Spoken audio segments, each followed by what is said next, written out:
Hello, hello, hello. Hi, and welcome. I am Sylvia Hayes, and you are watching Good News at Prime Time. Today, we have a good show. We're going to talk about some history.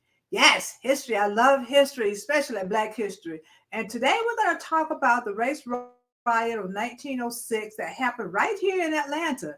So, there's a lot of information we want to cover, go over with you.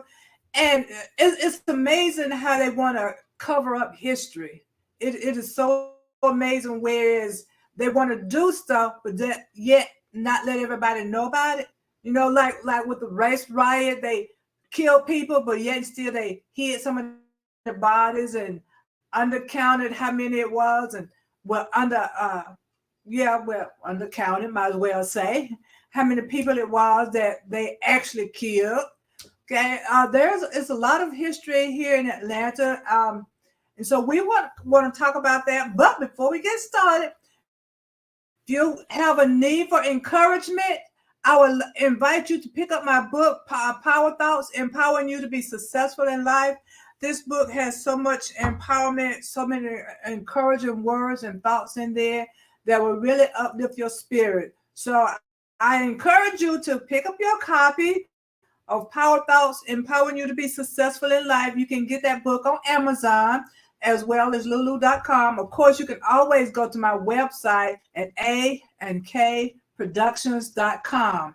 a&kproductions.com, and you can pick up your copy from there. So, without further ado, we're going to just go ahead and bring in my co-host, Mr. Reggie Drummer. Hey, Reggie, how are you doing today? I'm doing great. What's up there, Miss Sylvia? And what's up to the Good News at Primetime TV audience? I know it's been a minute, and we just got a super hot topic tonight. So, I'm excited. When we think about history, we got to take the good news and the bad news. We just can't throw it Mm-hmm. all out. We got to understand so we can understand where we are and why we are in the position we currently in.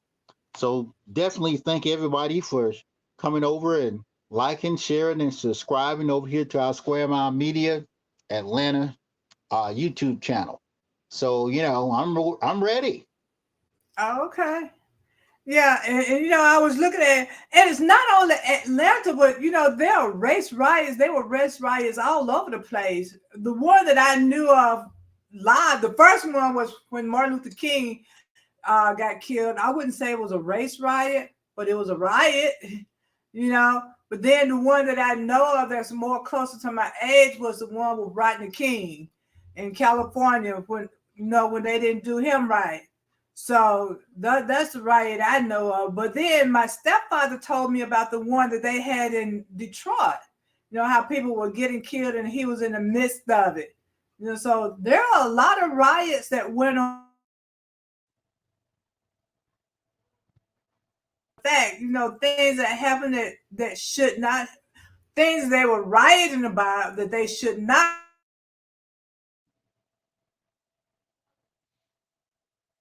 been rioting about. Right. Well, I don't know if you're breaking up, but one thing we got to be clear on: what happened in 1906 was not a riot.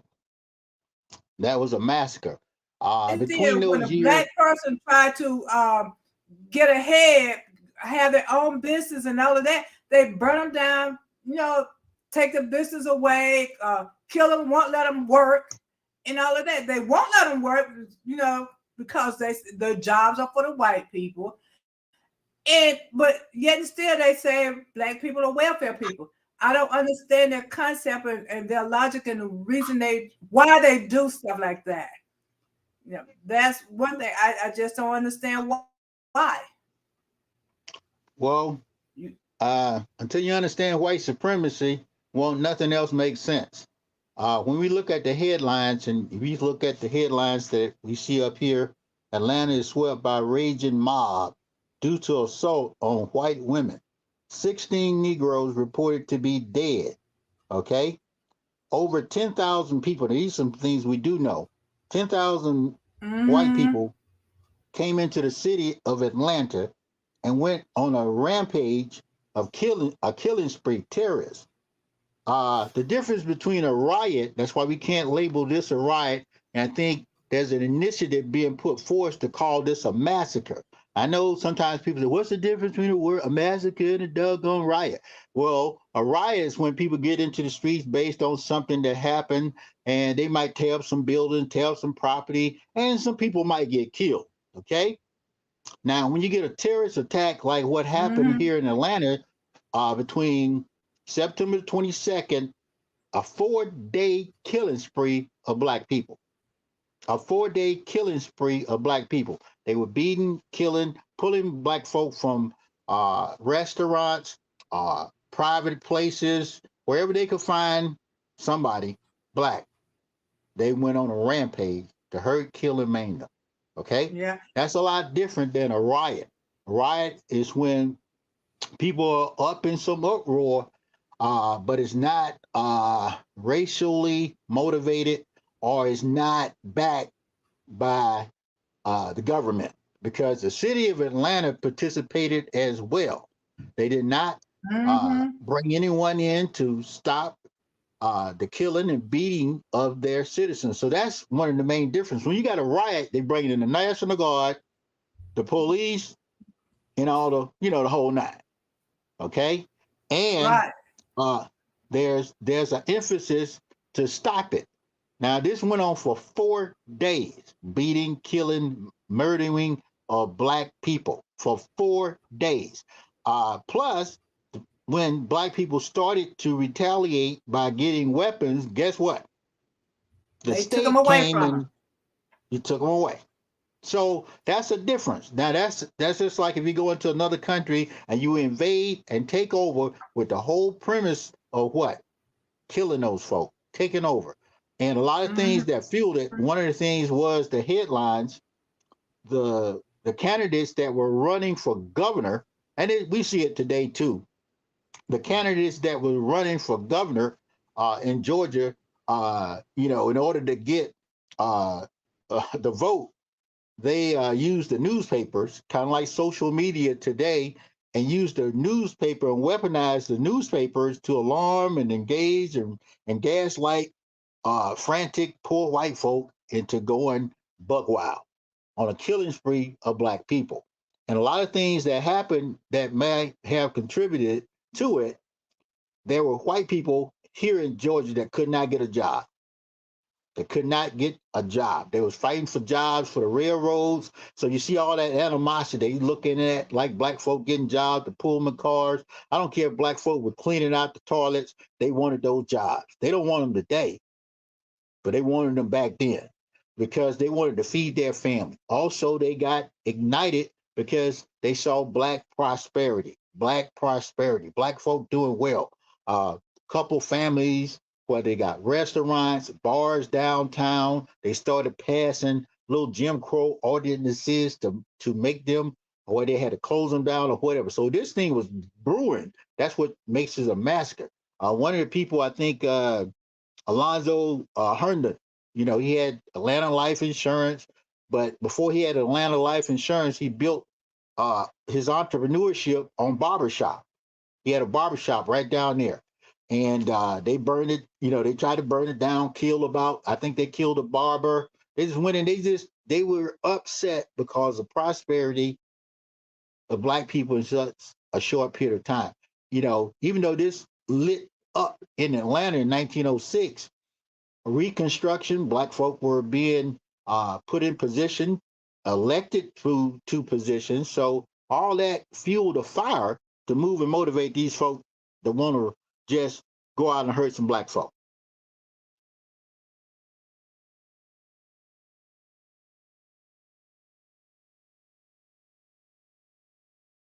I don't know if your audio is rolling. Can you hear me, Miss Sylvia?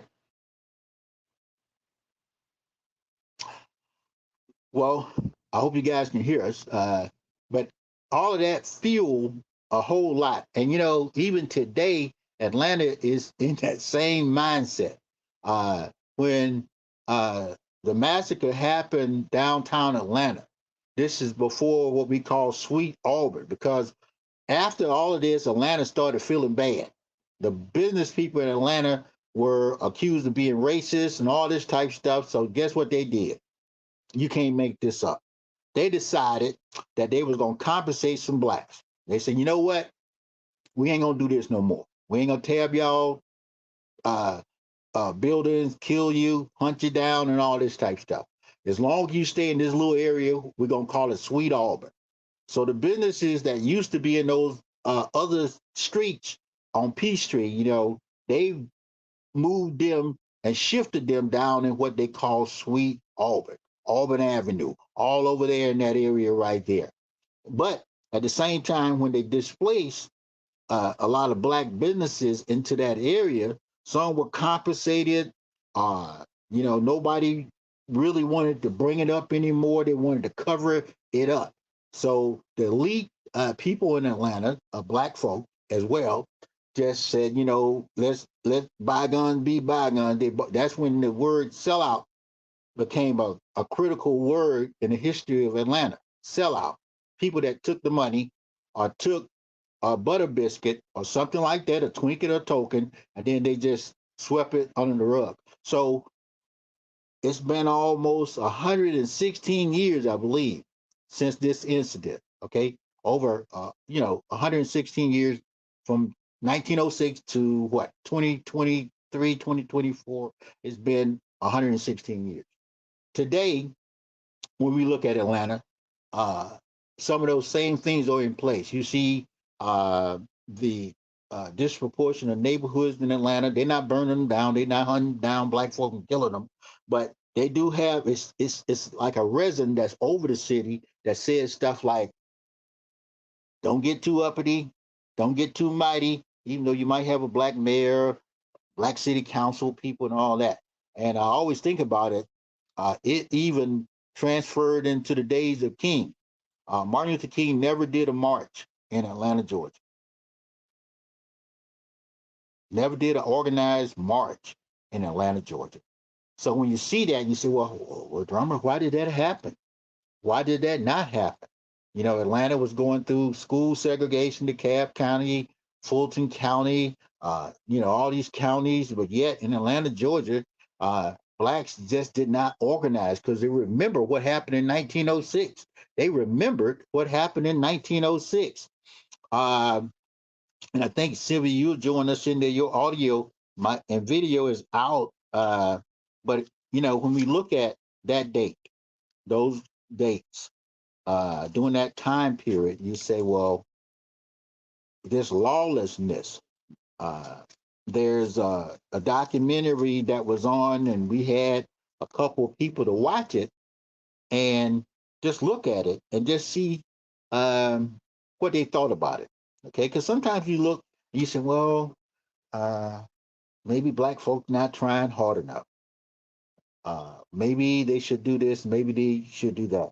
But one of the things when you see systematic racism, one of the things that were put in place was a thing called Jim Crow. Jim Crow. Jim Crow was put to in place to separate uh, blacks from whites. Okay, you can't make this up. You can't make this up. These black codes and everything were designed by the state of Georgia, the government, people in political party and political power to impede the forward movement of black people. We always would point out one of the hardest problems, or one of the most difficult problems that America faced after the Civil War was what to do with all those black folk. What to do with all those black folk. They try to give them power with the Reconstruction, and then you got a lot of backlash. White people started really not feeling that, so they started acting up. And one of those things that happened was Jim Crow. Jim Crow was part of fear mongering. They separated black from white people. They had separate cemeteries. Even when you die, they bury you in a black cemetery or a white cemetery. It is what it is. Churches. There were no, inner mingling of congregations. Even though everybody said we wanted to go to heaven, they had white heaven and black heaven. There were segregation when you went in the courtroom to go to court. they had separate Bibles. You had a black Bible and you had a white Bible. White people swore in on a white Bible, and the black folks swore in on, guess what? The black Bible. Streetcars were started being segregated. Restaurants were segregated. All this in Jim Crow. Toilets. I know we got same-sex toilets and all this type stuff today, but back then they said, you know what? Black folk and white folk can't even use the same toilet, the water fountain. So this Jim Crow drew a line in the sand, divided whites from black, and this lasted until about almost uh, late 60s. Are you there, Miss Sylvia? I am. Can you hear me now? Yes, you're coming in loud and clear. Okay. Yeah. I, that's what I don't like about this technology. Think you Okay. all good to go, and then all of a sudden they want to bump on you. Oh yeah, but we coming live and we coming clear. But I know you got some. Atlanta is not the only place that had massacres where large groups Right. of black folk got killed, hurt, or maimed. Uh, in 1906, documented history of lynchings and mob attacks and terrorist attacks against black folk. They started keeping track around 1890 something, I believe. Uh, Uh-huh. but Jack Atlanta and Fulton County in Georgia had more black folk to get killed, hurt, maimed, and hanged than any other county in Georgia. What's up there, Really? Mr. Zachary Simpson? How you doing, brother? Atlanta resident. I'm doing fine. I'm doing fine. Can you hear me? Yes, Yes. brother, you coming in loud and clear. Okay. Okay. All right. Okay. So And I hear you know, you, and I can't tell that I'm online. I can't see a picture video, but I hear you. okay. Well, And I'm we've been talking about the 1906 uh, massacre in Atlanta, where uh-huh. close to 30 people, black folk, got killed. They still working the numbers. They say it could be more. They have maybe 15 documented and maybe another 15 unidentified. Uh, and I Yeah. know you are an Atlanta native, and even though that was before your time, but I think we were talking about maybe some of your people knew something or heard something about this. So, Well, you got anything you want to share with us about it? well, I want to first thank you for directing me to that uh, part of Atlanta's history.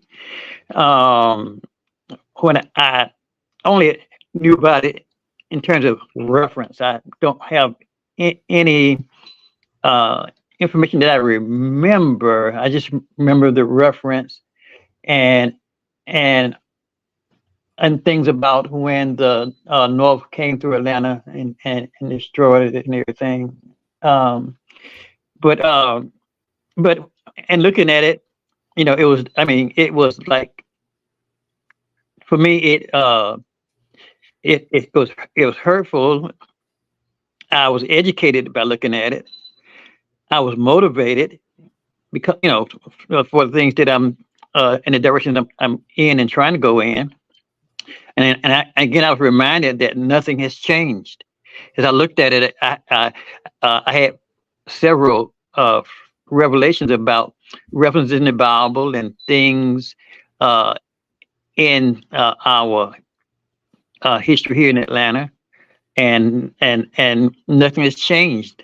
Um, uh, they did the same thing to the citizens of Atlanta that they did in Arkansas and that they did in the Bible with the Hebrews. And it's all, like they say, it's all about the media. And I don't want to go too far. So I know you got questions, and but it's about even it's still about the same thing that's going on today. The way that some of our representatives in Washington uses the media, they conjure up reasons. They tear up everything. Then they follow the edict, or he followed the edict that has always been, I guess, in politics, and that is to our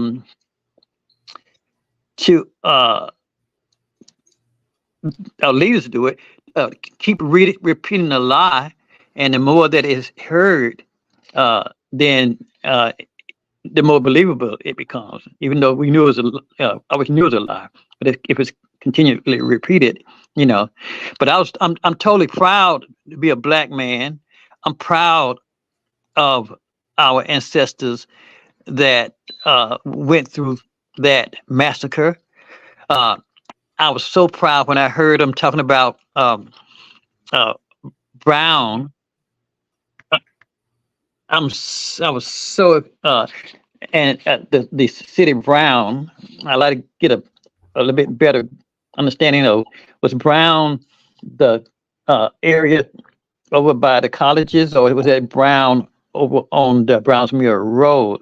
Because those folks and those educators at the colleges, they pulled it together when stuff was going on, and they said, "No, it stops here and it goes no further." So I, Right. yeah, yeah, yeah, Okay. And I know a lot of the people, they say it was about 25 people that got killed, but and actuality, it depends on where you're reading that. They say 25, but some say is as many as 100 black people were killed. And I was reading one thing where they were saying they were smuggling the killed people out, so Atlanta won't look so bad. Though the black people they had killed, they smuggled them out of the city so they won't look so bad. Well, And they try to downplay everything. well, and that's what I was about to say. See, if you watch the news and listen to the news, and you hear that all the time, they're gonna always try to paint and give the image that they want. And that's what they Mhm. did when they buried those people that were killed under the statue. And I got mad because I went I've been down Meredith Street where that statue was, many times. That was the main thoroughfare as I was coming up. Part of downtown and on Broad Street, because when we went to school, it wasn't that you had to go to school on your side of town. You could go on different sides of town, or they weren't prohibiting you from doing that. And so that was the main thoroughfare down there, and that's where they buried all those bodies.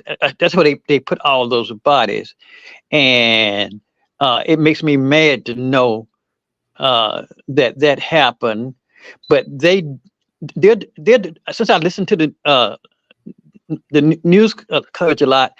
I mean, they doing everything exactly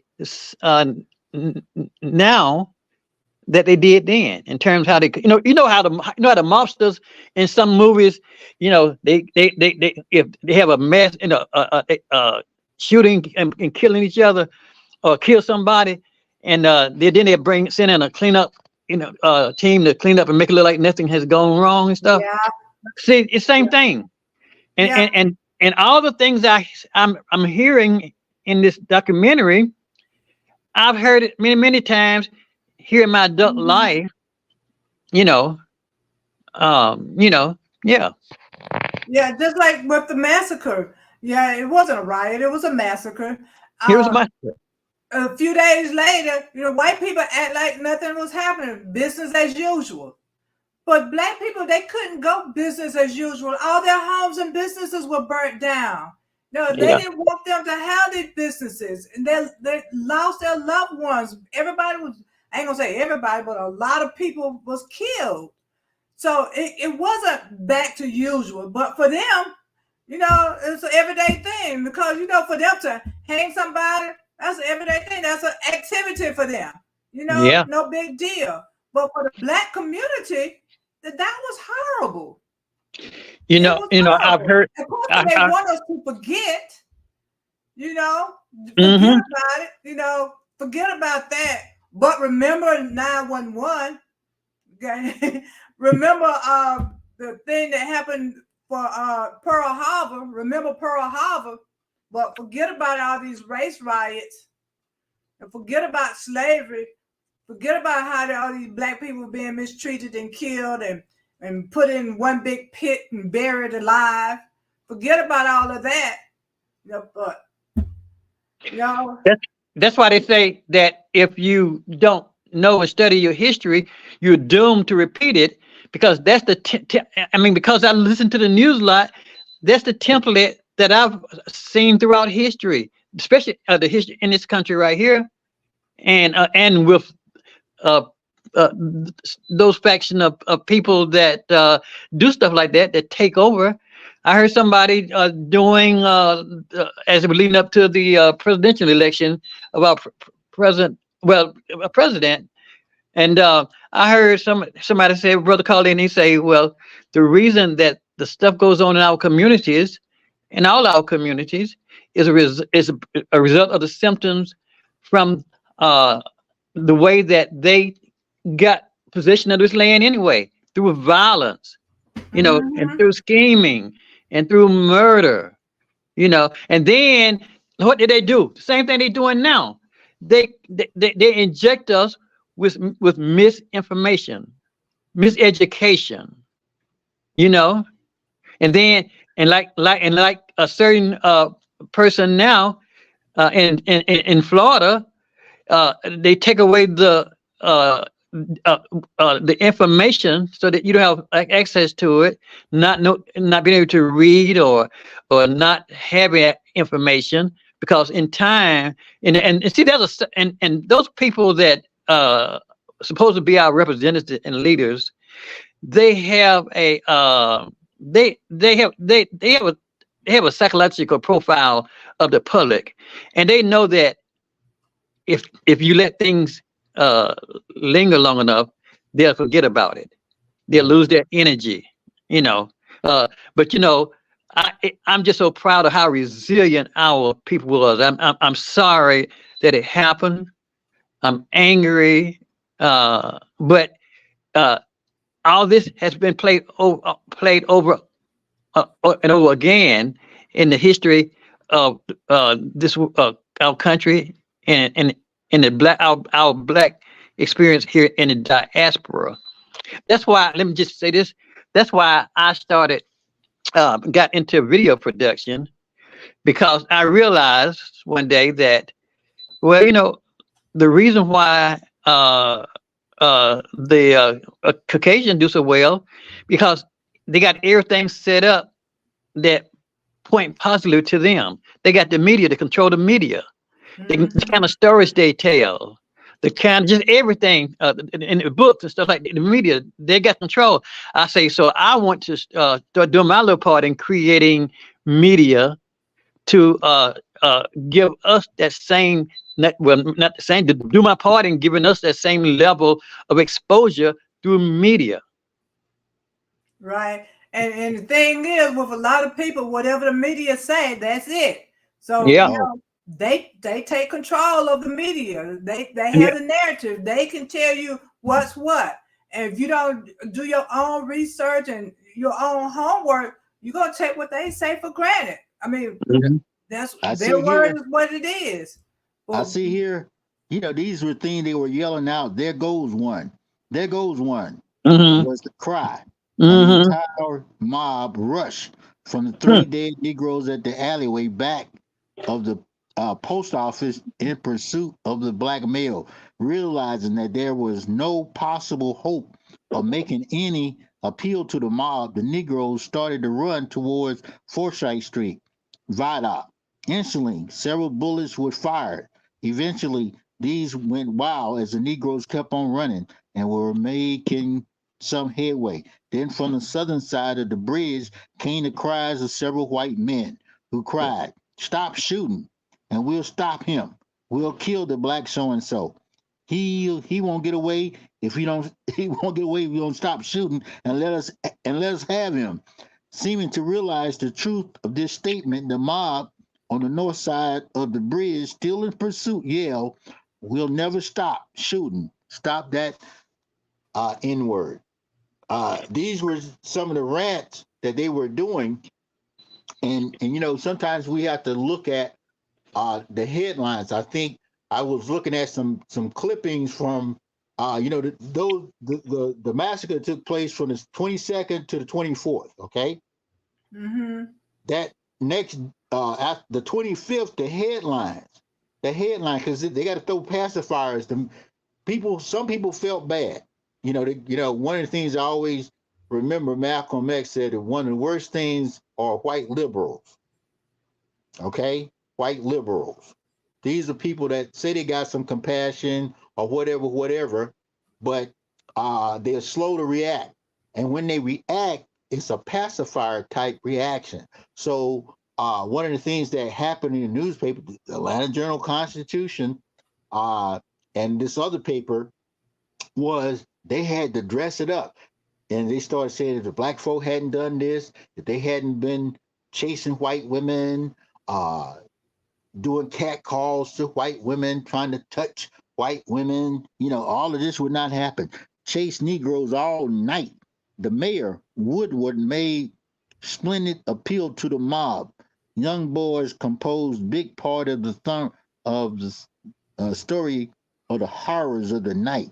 You got to think this thing didn't stop. You talking about 72 hours of total hell inflicted on black folk just because the climate, you couldn't get a job, uh you were jealous or envious of black folk that were doing well. For God's sake, men, beg the mayor, go to your home quietly and leave this matter in the hands of the law. I promise you that every Negro will receive justice and the guilty shall not escape. I beseech you not to cause this blot on the fair name of our most beautiful city. What you may do in a few minutes of recklessness will make Atlanta affect Atlanta for many years to come and to recover. I implore you to leave this matter in the hands of the law and save the bloodshed that is sure to follow if you allow yourselves to be governed by these reports that are certainly exaggerated. These were exaggerated. This the mayor calling out for these hoodlums, these terrorists to stop. They couldn't stop. They see once that rage gets in you, it's hard to call it back. You can't put that genie back in the bottle. You can't put that genie back in the bottle. But in Atlanta, I used to wonder why King never did a march in Atlanta. I used to wonder why Martin Luther King never did a march in Atlanta.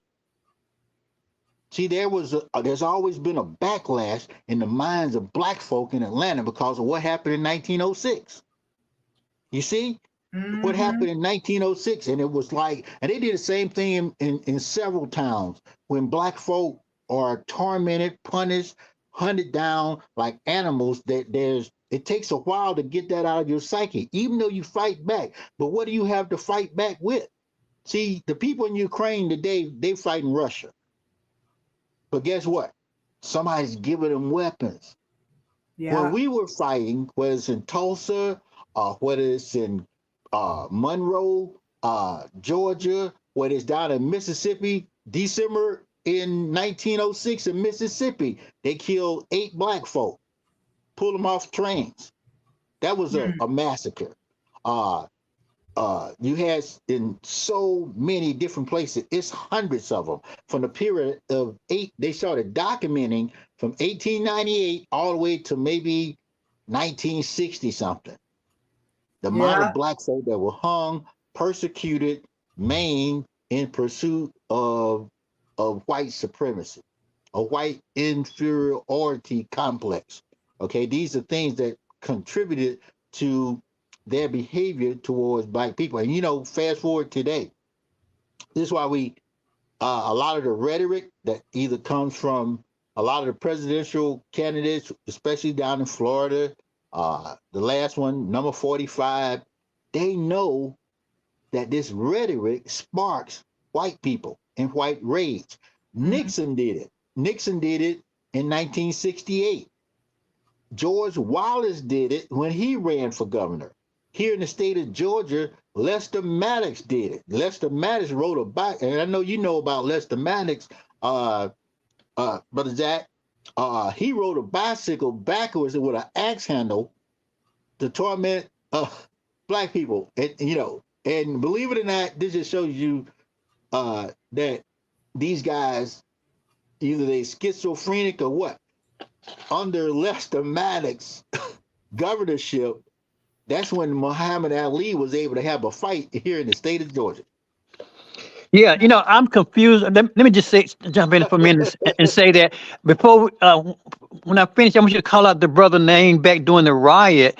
That he worked for the postal or Yes. whatever, and he was and he had been saving up guns and things, and because he was in charge of the train and the mail, he was able to hide and transport and give the brothers and sisters, weapons as they needed. Let me mention that when it comes to Lester Maddox, I'm confused. I guess, when you don't study and look stuff up, because I grew up about 4 from here to West End, from where Lester Maddox restaurant was, and the field over in Bellwood, where African Americans used to go over, and we used to watch on Sundays. Everybody be full, sitting on the hill, watching the semi-pro football games and baseball during that season. Lester Maddox restaurant was right across the street, and I heard in the media things about Lester Maddox, but when he came mayor, I just never saw that kind of those kind of things from him that I had been hearing. I didn't hear it from him as a governor. So I can remember thinking, "Oh, he's different." I remember a boy. I was thinking he's different than what he was before he came mayor. I was talking to I went to my uncle, over to my uncle's last year, and when we talked, and I went there, and after that I started interviewing him, and I asked him, and he's one of the Miller brothers out of 10, 12 children. So I asked him, what about Lester Maddox? Because I had the impression that he was a racist and he did that and other, and he said that. Now I'm just gonna give you his version. He said, Lester Maddox was all right. Lester Maddox used to help and give food and stuff to the churches and stuff in the community. And he used to do a lot to help the black community. I'm not sure. I'm confused. I also heard some things about some people, I'm not going to call any names, but some women in his life that had a fancy for black men. Two people that were very close to him. Matter of fact, I had a third person who's a very famous musical artist now that knew about that, and told me some stories connecting Hank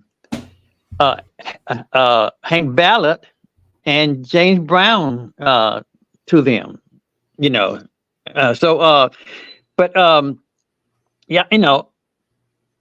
I had, I mean, right now, I don't want to give any favoritism to any the Caucasians back doing in, because can you imagine how the black people felt when they was accosted that day downtown, just going through their daily routines, work, grand, back during then, there were a lot of bars and things on that Forsyth Street, and there's a bridge to go there now. But over in the bridge, there was a lot of places, that bars and saloons and kind of stuff like that. And down where Georgia State is, there was a police department, and there was a theater, and they, it makes me mad to know all that time I've been down there and not even realizing how I'm trotting over this area and where bodies, my ancestors' body fell, and how they was massacred and blood and stuff, and then how they come back and whitewash everything, I mean, it can't be, it can't be sincere, because these are the same tactics that they use today, and it's just like when you see us name the city two Busy to hate. Oh yeah. Well, I mean, that's just part of the one of the pages that they used to plaster over all that Well, went on. yeah, You well, know, that's the illusion. yeah. White machine. When you look at white, we call it white inferiority complex. Mm-hmm. It's a machine. Mm-hmm. you know, you look at Lester Maddox. You say, well, a lot of black folk love Lester Maddox. They got him in office. Lester Mm-hmm. Maddox was a Democrat. He was a Dixiecrat. Yeah. Okay. Yeah. Yeah, yeah. And when you think about it, he had a restaurant, even though he Well, didn't. actually, He, I'm sorry, because y'all back during then they were yeah, they were Democrat because the Republicans was the ones that are Democrats now, and the Democrats back during then were the Republicans now. Back in that time. same bird. Yeah, yeah. I'm just Different ways. semantically. I'm just making that point. Yeah. You know, but when you think about uh the narrative that Lester Maddox was no different than George Wallace That's right. That's right. or That's right. Donald Trump That's or right. Sanchez down in Florida. Whatever they needed to do to move Yeah, or motivate, and the that's same right. thing with the white guy that was two white. Well, I think one was his name was Howell, and the other one was Hope.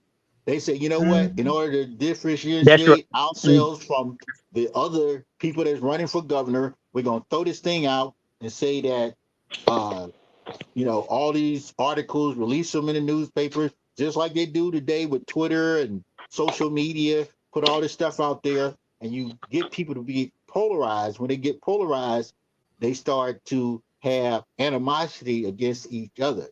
And it's a lot easier to form animosity based on race. Okay. You can go gender, you could go economic status, but when you put race in there, America, that's a gas machine. Anybody, like I said, Nixon did it, Wilson did it, Woodrow Wilson did it back in the 1900s. Every president after Lincoln did it almost. Even believe it or not, uh, right before you get to Eisenhower, and all this stuff. But anyway, but Georgia, Yeah. uh, we suffer some of this today. That statue that was there, I think his name is Grady. Like Brother Zach said earlier, they dragged the bodies and put them by the statue right there on Marietta Street. Mm-hmm. You know, and one of the things I want to point out, it wasn't just a Southern thing because they had riots in New York also because there was a Harlem riot back in 1964, I believe it was. Mm-hmm. Yeah, 1964, where a white policeman shot a black teenager, and they had a riot. There was one in Chicago where it was a black kid swimming in a white beach, all white beach, and they stoned him to death. And then they, Mm. they had a race riot over that. So it's not just the southern areas; it's all over the place. California, they had one in Watts. They had a race riot in '65. So it wasn't just Southern. And the thing is, it's an inferiority complex. That's basically what it was. Because I know for the Atlanta race riot, Atlanta people, they were already put in one area and they didn't like it because they was have these businesses and they were thriving. They didn't like that because they called them those uppity black folks. They said the N word. They were too uppity, and they had to chop them down. And that's why they did this riot. To chop them down because they didn't want them to be uppity, doing better than them. And, Right. and, and it's a shame for you when you don't want somebody to do better. If Yeah. you want to do Well, better, get up off your butt and do better. well, Don't chop somebody else down. You don't have to put my light out to make yours shine. yeah. Yeah, but that's Well, what they were that doing. that sounds easy. Many of our King had a problem when he was organizing churches, ministers, okay, Mm-hmm. white ministers in the South. Really, most of the ministers, the white ministers that marched alongside with King, came from the North. It was hard for him to get white ministers, whether it's Alabama, Georgia, Mississippi. They just couldn't. This just show you how deeply embedded this is mentally. Okay. Yeah. And when it's hard for us to understand it, because until you understand or overstand white inferiority complex, won't nothing make sense. You can't even fathom this, because you say, I don't. Now you take somebody like Lester Maddox, who had black folk come in his restaurant in the back door, work in his restaurant, cook the food, and go out of his way to keep some black students from coming in to get something to eat. You take, what's his name, George Wallace, segregation now, segregation forever. And this man had black folk to care after him after he was paralyzed. So it's hard for us to understand how they can look at us, and one time they smiling and saying you're okay, and then right when they like that match, they'll go out there and kill a whole group of people. Won't even think about it and go eat a pizza. Yeah, and that's the sad thing. They do all this stuff without a conscience, but yet and still, when it comes down to teaching history in class, hey, we don't want our children to feel guilty for being white. Yeah, well, they don't want to be reminded of their sins. And that's one of the hardest things for America to have to face, white America especially, okay? When you see a lot of the things that are happening here, and especially in Atlanta, I think the Civil Rights Museum over there in Centennial Park, they're doing a great job of revisiting all of this, and it's so much more. This is just started to scratch the thing. It's just scratching at the surface. There are many incidents of massacres of black people, okay? And the refusal of people to be decent, like I'm talking about churches, groups, that synagogues that just could not get past the fact that you were black. That's the only reason that they have for not, as long as you stayed in your place, Yeah. There's a particular number system. I forgot the brother. He says, for every 10,000 white people, you can have maybe 10 black people. Anytime that number gets bigger than that, it's considered a threat. Yeah. But that's what happened in the Bible with the Hebrews. Once they start growing, they start developing wealth. And I got a book in front of me, Reggie, that I like to recommend everybody to read. We Return Fighting, and it starts back in 1900 when during the French War, and how blacks went and were drafted. And the way they was treated, but what the book does, it outlines all of the states in the United States where these same type of things happen. Wow.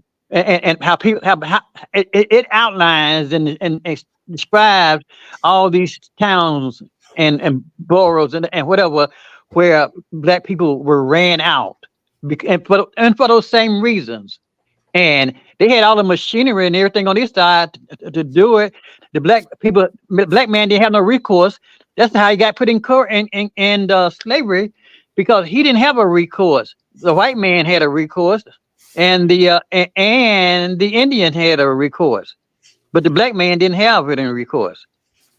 So and for me the question is, and also when the people back doing then, even our leaders, because a lot of people didn't minister here, didn't support King, but even in the Bible, it says that a man is not accepted in his own country. So I'm just trying to show some parallels between now, and nothing changed. And so I asked the question, and I didn't hear any references that I remember, and I remember a lot of things about the Atlanta massacre. I didn't hear anything about that, but I did know where to go and how to behave and stuff like that, and noticing the lack of contact. My friend, I stayed in between Northside Drive and Howell Muir Road, right down at about 10th Street. My mother grew up on 10th Street from the time she was a child. I live, if anybody been over there, where that what's the name of that service station everybody go to on the corner of 10th Street? Uh, uh, uh, Mhm. uh, I stayed. There's a street Oh, behind. TP. Yeah, Is I that it? stayed. Yeah, the street I stayed on right behind there. We used to Mm, have to walk. We used to have to walk. We used to have to walk to the store across the street from BP. There's a kind of a hill. White people stayed up there, and we used to have to go and they throw rocks at us. We throw rocks at them. mm, We travel and we go in groups sometimes, and then there was a school that was closest. I can almost throw a rock and hit it behind me, but we had to go. I had to go over to English Avenue first and was transferred to Blandtown, which is also an area that it is said that my people was in our family because my grandmother is Bland's, and it was stated that it was given to one of the ancestors when he freed him, and the son when he heard it lost it. So, but I asked the question. So as we look back, as I look back, and I'm seeing things in a perspective that I haven't seen it before, understood before. What is it that we can do to keep history from this kind of history from repeating itself? well, um, I mean, we ain't gonna just obliviate it with a stroke. But what are the behavior patterns? What are the attitudes? What are the mythologies that we and then also we got to learn how to do. See, our think tanks and people like the one that did this movie and organizations like yours and some and other bigger ones. See, they don't always have the kind of monies, especially when you talking about lobbyists. They don't have the kind of money that they have. So we got to right. learn how to be supportive of organizations in our community, volunteering and supporting, same way we support other things. Right. Yeah, Well, I know one of the things we have to stop being so complacent. A lot of people are complacent. They just like into their own little world. They see Yes, stuff happen and don't react. Oh yes, well, you know. So we have to start paying attention and being assertive when things are going wrong. that's right. That's the main thing. You cause we have people to die for our rights, you know, Yes, and and you can't thank just you. let that just fall by the wayside. Yeah, You and we have to can't we stand can't we up. can't be reactive. We gotta have a plan. We gotta be ahead of the game. We can't be um reactive. I'm sorry for cutting you off, but we gotta.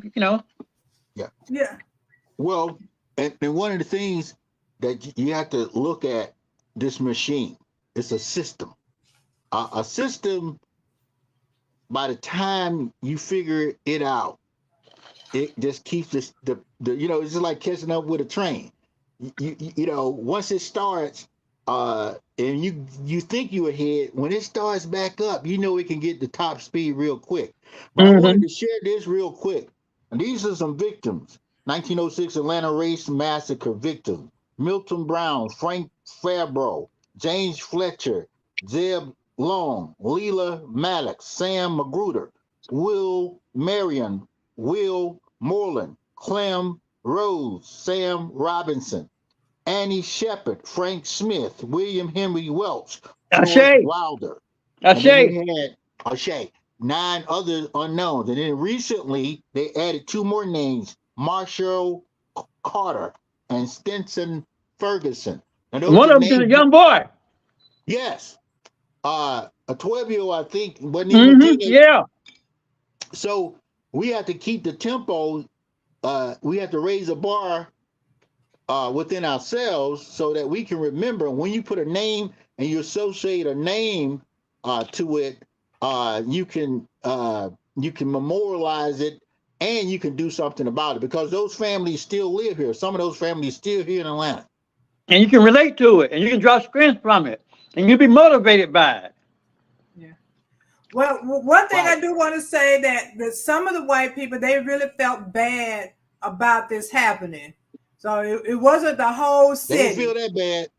Yeah, well, some of them felt bad, and then after the riot, they did.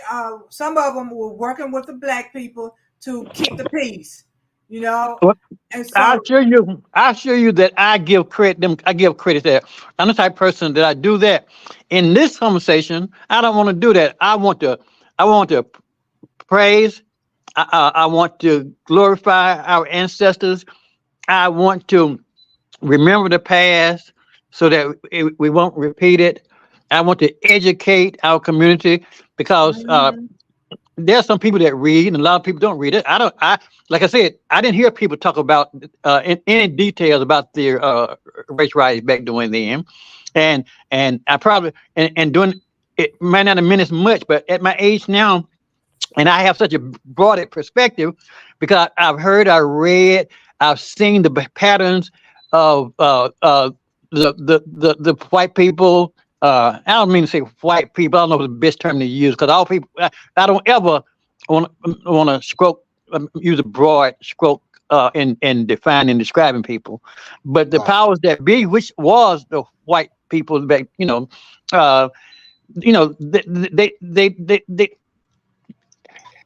the same thing that they always have done. They got a plan, a book. A playbook. Look, you can see it with some of the people running from president. See it in the person. Some people that are governors and stuff like that. And you can see it historically, and even in the Bible, and even in this book I got in my lap. We return fighting. It documents all that. I'm telling you, you got to read this book. Who's the author of that book? Edited. Let me see. Let me look at it and see. Let me see.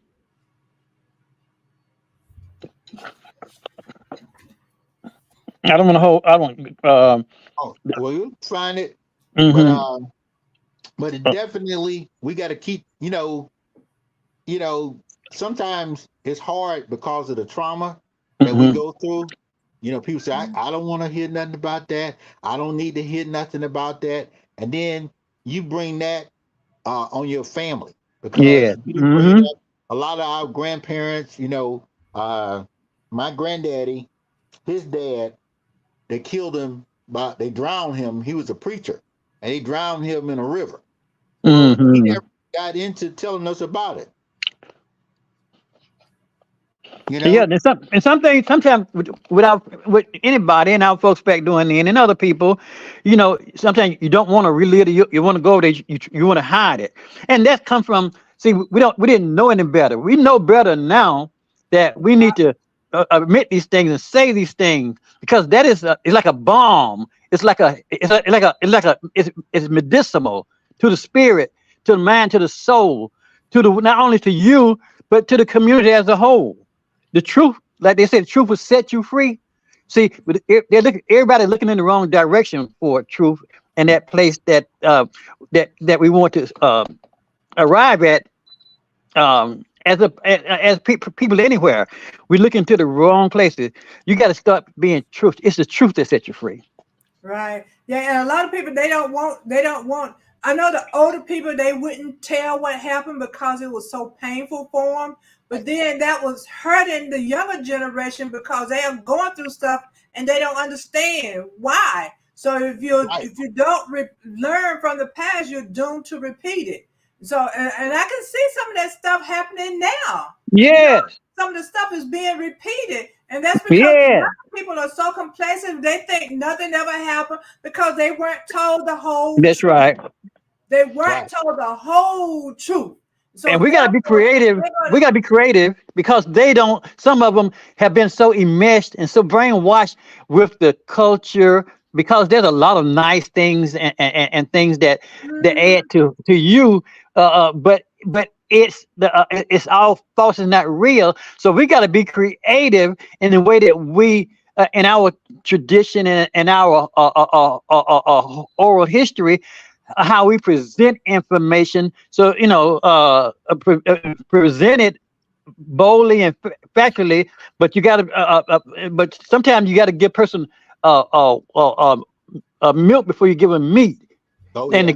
the goal is always for you to know, embrace, and use what you learn, know, and fix. Because the world is waiting for the black man to be in his rightful place.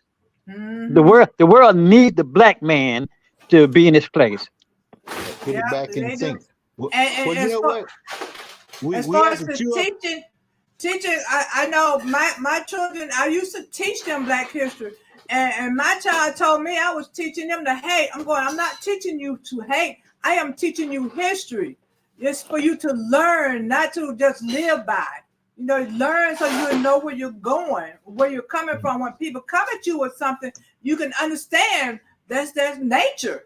You And know? see, if there was a concerted effort, well, there is some. I don't mean to suggest that I'm maybe not saying it good enough, but if there was a concerted effort, even on the micro level, like in the communities, in the church, with friends, to speak these things, then it have more impact. But because there's some higher elements in the community that have greater influence than our community does, and as our parents does. Right. Well, Yeah. one of the things, a lot of walls are coming down. Here in America, this whole supremacy thing is fading away.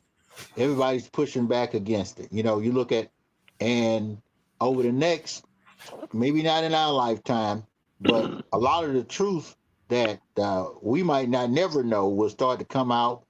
People believe. I think people believe in this country. They believed anything that they put out. I think the first time you had a resistance against America was during the Vietnam War. That's the first time Americans say, I'm not going to go over there and take care of something that you got us into.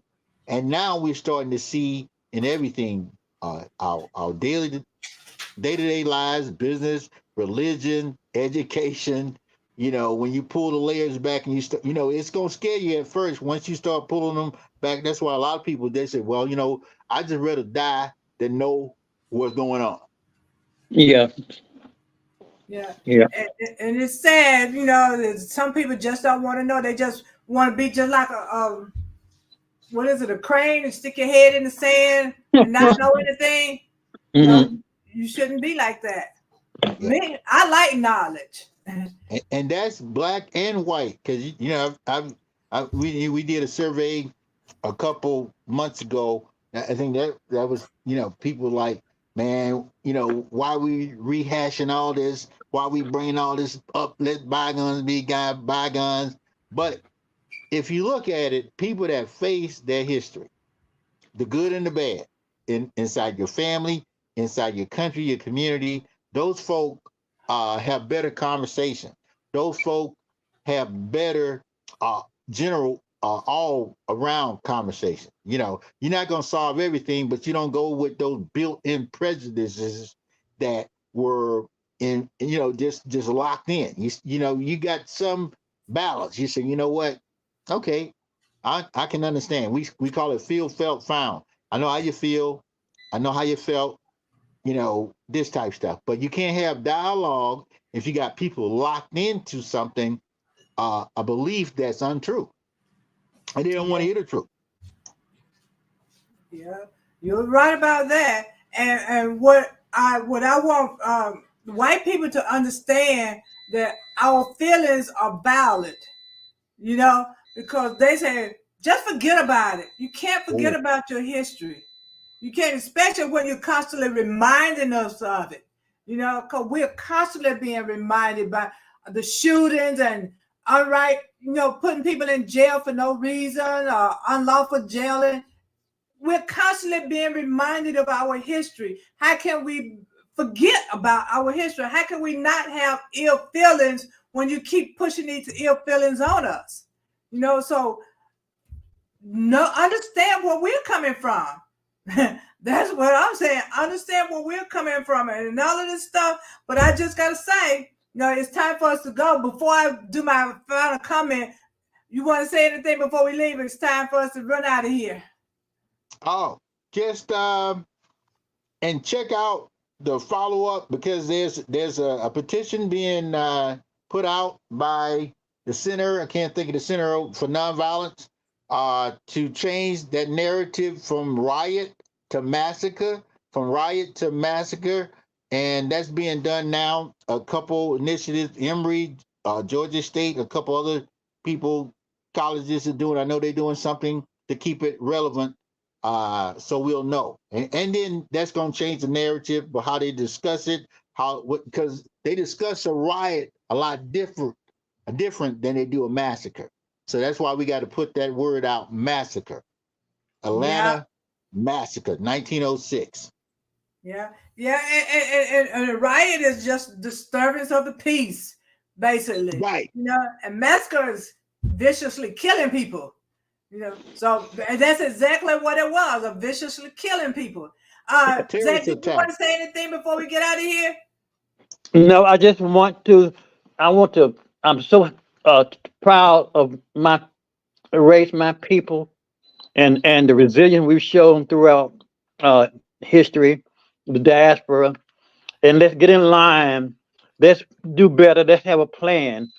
Let's be architects and designers and not bulldozers, destroyers, and self-destructive.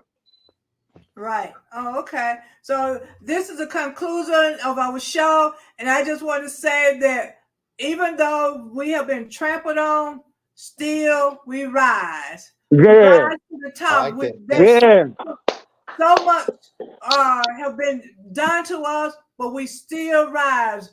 You trample on us, you don't give us loans to get businesses, still we rise. And we're going to continue to rise, and you're not going to stop us whatsoever, because we are the top. Black Lives Matter. We've come a long ways. As you can see, we've come this far by faith, and we have come this far by faith because God has really brought us, and we're going to continue to rise. And even though you give us, chicken feed, we can make a mountain out of it. That's right. So, we will. We can still do good. Yes, we can. We're still rising.